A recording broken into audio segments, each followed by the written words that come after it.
Hello दोस्तों। आज हम बात करेंगे बहुत ही एक अलग स्पेशल टॉपिक पर। एस्ट्रोलॉजी में जब भी हम कुंडली का एनालिसिस करते हैं तो हम लोग देखते हैं कि जब हम उसको एनालाइज करते हैं तो नॉर्मली एक्सोल्टेड और डेबिलिटेड प्लेनेट को हमारा देखने का एक तरीका होता है। जैसे ही कोई भी प्लेनेट हमें एक्सोल्टेड नज़र आता है तो हम इमीडिएटली कह देते हैं कि ये बहुत अच्छे रिजल्ट देने वाला है। और जैसे ही कोई भी प्लेनेट हमें डेबिलिटेड या नीच का नज़र आता है तो हम इसे रूल आउट कर देते हैं, उसकी दशा और अंतर्दशाओं को कहेंगे कि बहुत ख़राब रिजल्ट देने वाला है।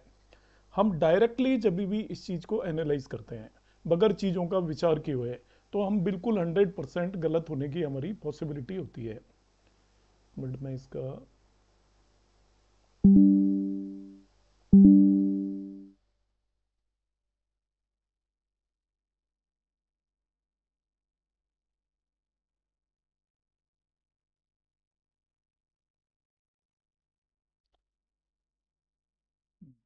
तो डायरेक्टली जब भी हम एनालाइज करते हैं तो हमारी गलत होने की बहुत पॉसिबिलिटी होती है।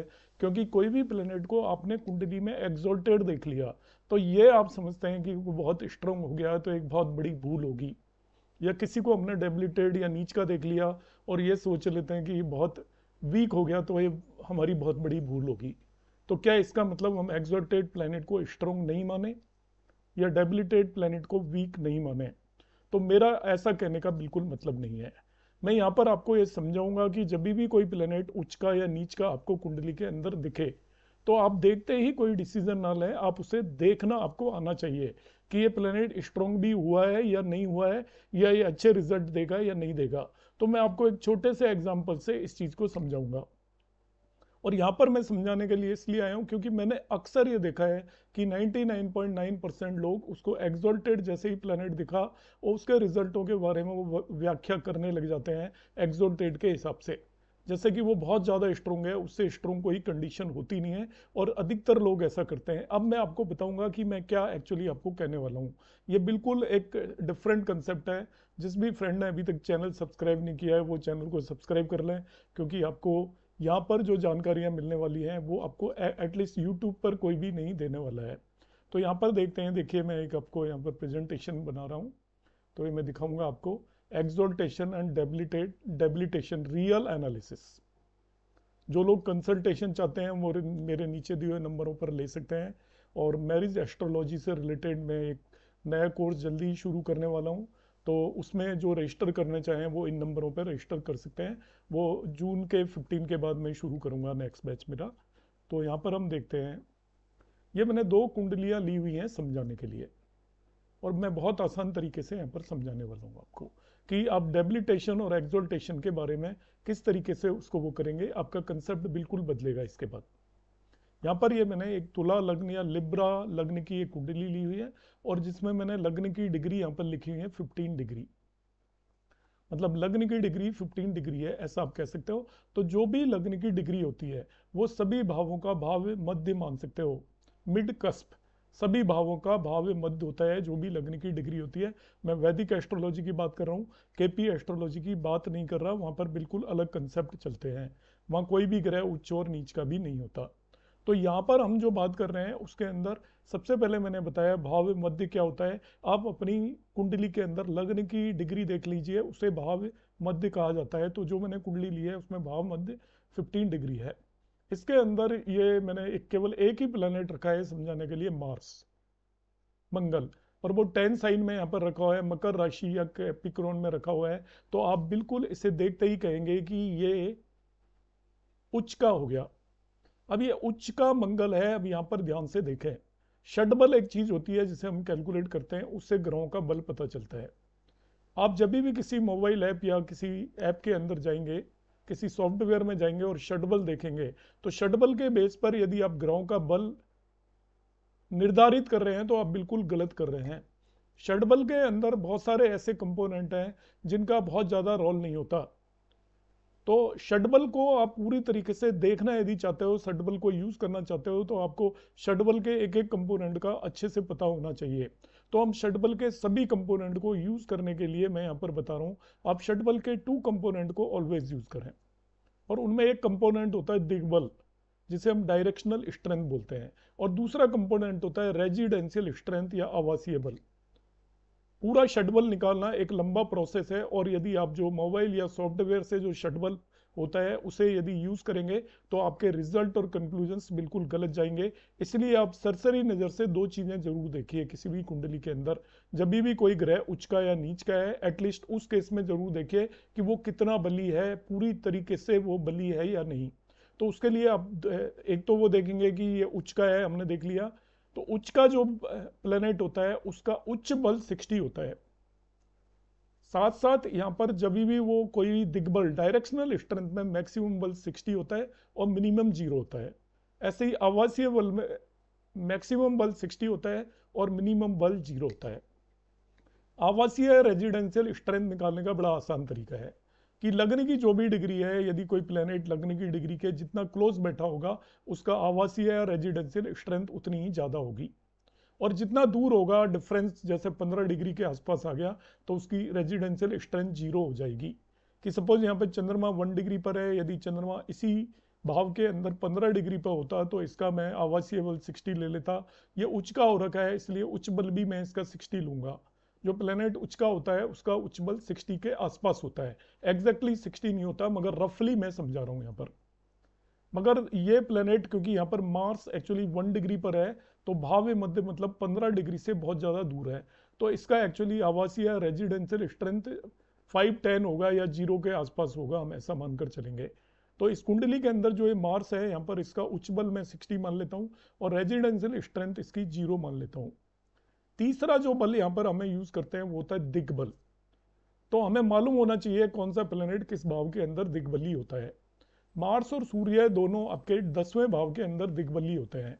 तो जो प्लेनेट जिस भाव में दिग्बली होता है उसमें उसको 60 बल मिलता है और उससे 7वें अपोजिट भाव में 0 दिग्बल मिलता है, डायरेक्शनल स्ट्रेंथ। तो यहाँ पर ये दिग्बल में बहुत कमजोर हो गया मार्स, तो इसका दिग्बल भी 0 है। और ये क्योंकि इसकी डिग्री 1 है इसलिए इसका रेजिडेंशियल स्ट्रेंथ भी 0 है।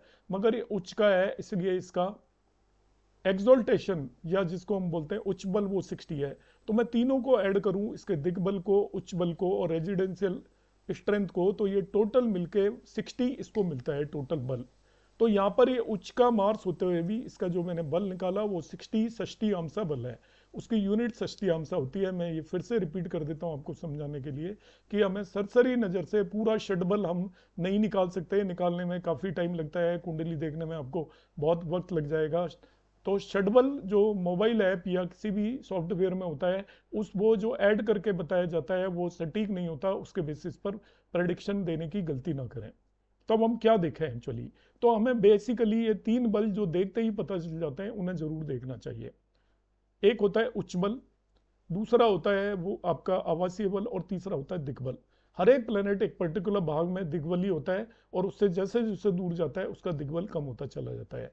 ऐसे हर एक प्लेनेट हर एक भाव के अंदर वो जितना भी भाव मध्य या लग्न की डिग्री के जितना नजदीक होगा उसके अंदर आवासीय बल उतना ज्यादा होगा। और लग्न की डिग्री से जैसे जैसे दूर जाएगा और करीब 15 डिग्री दूर चला जाता है तो वो उसका बल 0 हो जाता है। तो यहाँ पर मैंने यहाँ पर इसका बल देखना चाहा। मार्स चौथे भाव के अंदर उच्च का होकर बैठा हुआ है। तो ज्यादातर लोग इसको सोचेंगे तो उच्च का है बहुत अच्छे रिजल्ट देगा, मगर मैं समझाऊंगा। यहाँ पर मैं एक एग्जांपल लूंगा नीच के मार्स का और एक उच्च के मार्स का, तो कौन अच्छे रिजल्ट दे पाएगा। तो मार्स का यहाँ पर मैंने देखा उच्च बल 60 ले लिया, मगर ये क्योंकि ये आपका फोर्थ हाउस में दिग्बल 0 होता है तो इसका दिग्बल 0 हो गया, डायरेक्शनल स्ट्रेंथ। और ये क्योंकि लगन की डिग्री से बहुत ज़्यादा दूर है इसलिए इसका रेजिडेंशियल स्ट्रेंथ भी 0 हो गया। तो टोटल ओवरऑल इसका बल 60 आया। अब मैं यहाँ पर आ जाता हूँ, एक दूसरी कुंडली मैंने ली हुई है, वही लिब्रा लगने की कुंडली है और उसके अंदर मैंने उसी मार्स को इसकी नीच की राशि 4 साइन के अंदर बिठा दिया है। तो अब नीच का मार्स है तो हम देखते ही कहेंगे कि भाई ये तो नीच का हो गया, अच्छे रिजल्ट नहीं देगा। इसके अंदर ये उच्च का था तो अच्छे रिजल्ट देगा। तो यहाँ नीच का मार्स है इसलिए इसको उच्च बल 0 मिलेगा। जब वो उच्च की राशि में हो तो उच्च बल 60 मिलता है, नीच की राशि में हो तो उच्च बल 0 मिलेगा। दूसरा इसके अंदर हमने देखा इसकी डिग्री 15 है, मतलब लग्न की डिग्री के आसपास है, तो इसका रेजिडेंशियल स्ट्रेंथ या आवासीय बल 60 हो गया। तो इसका उच्च बल 0 था मगर आवासीय बल 60 हो गया। और 10वें भाव के अंदर मार्स को डायरेक्शनल स्ट्रेंथ मिलती है, वो दिग्बली हो जाता है 10वें भाव के अंदर। तो 10th हाउस में है तो इसको दिग्बल 60 मिल गया। यहाँ पर अब देखिए तो इसका टोटल मैं काउंट करूंगा तो उच्च बल 0 है, दिग्बल 60 है और रेजिडेंशियल या आवासीय बल 60 है, तो इसका टोटल जो बल आया वो 120 हो गया। और यहाँ पर ये उच्च का मार्स होते हुए भी इसका टोटल बल केवल 60 है, यहाँ पर ये नीच का मार्स होते हुए भी इसका टोटल बल 120 है। तो इस कुंडली के अंदर ये मार्स ज़्यादा अच्छे और बेटर रिजल्ट देगा as compared to this MARS. तो हमारी थ्योरी देखिए एकदम पलट गई।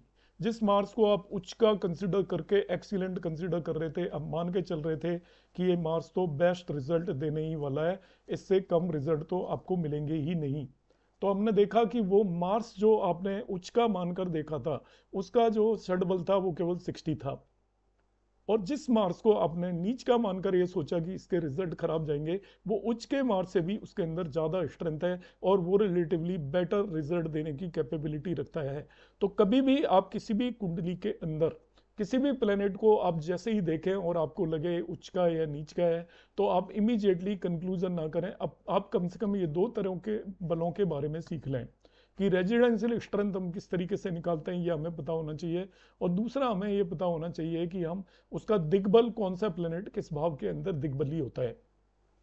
जो इसे और सीखना चाहते हैं तो वे मेरे एस्ट्रोलॉजी चैनल पर जाएं, वहाँ षटबल सीरीज के अंदर दिग्बल और रेजिडेंशियल स्ट्रेंथ के वीडियोस को देख लें, वो आसानी से इससे सीख पाएंगे। मेरे आज के वीडियो का यहाँ पर जो ऑब्जेक्टिव था वो ये समझाना नहीं था कि हम षड बल किस तरीके से निकालते हैं, वो ये समझाने का था कि जो हम उच्च और नीच के ग्रह को देखते ही जो कंक्लूजन ड्रॉ कर लेते हैं, तो हम एक बहुत बड़ी भूल करते हैं, बहुत बड़ी गलती करते हैं। उसकी हम गूढ़ जो अंदर की चीजें हैं उनको ऑलवेज यूज करना चाहिए यदि आपको एक सफल और सही एस्ट्रोलॉजर बनना है, आपको करेक्ट प्रेडिक्शन देनी है।